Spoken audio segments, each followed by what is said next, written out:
はい、皆さんようこしやす。エレナほのぼの鉄道旅へようこそ。今回はですね、関東遠征第2弾ということで、静岡鉄道を離れまして、ただいま小田原の方へ向かっております。今回は神奈川県の某所にあります鉄道模型部屋さんというね、もう YouTube でお付き合いのあるそれはね、とても広いジオラマを設置しておられるそちらのお宅へね、訪問していきたいと思います。あらかじめお断りしておきますけども、こちらのね、鉄道模型部屋さんのレイアウトはレンタルレイアウトですとか、あとなんか商業的な施設とかね、そういうことではなくって、本当に一個人宅になります。私は YouTube できっかけがありまして、そしてね、お付き合いが続いて、そしてね、ようやくね、今回ご縁があって訪問させていただくことができましたので、皆さんはね、もういきなり模型部屋さんの方にどうやったら行けますかとかね、どうやったら申し込みできますかとかね、そういうご質問はなさらないようにお願いいたします。この鉄道模型部屋さんでは各週土曜日にこのジオラマを使って、そしてね、いろんな車両を走らせながらいろんなコーナーもある、そういった楽しいね、鉄道模型走行会ライブというのを YouTube で、ライブをねしてくださっております。もしご興味がありましたら、そちらのご案内もね最後にしますので、まずは足を運んでいただいて、そしてね、チャットとかで交流を持っていただければなと思います。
時にきらめく水しぶき触れる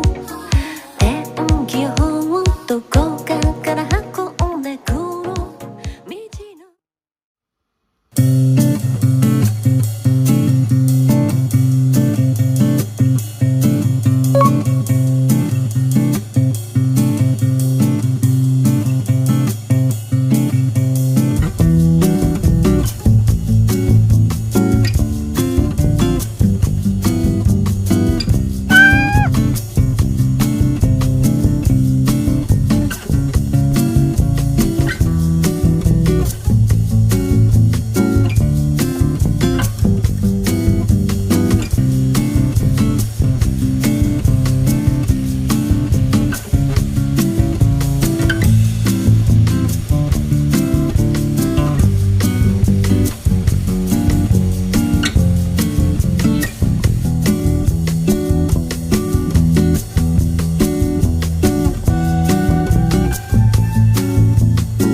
道の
先もこ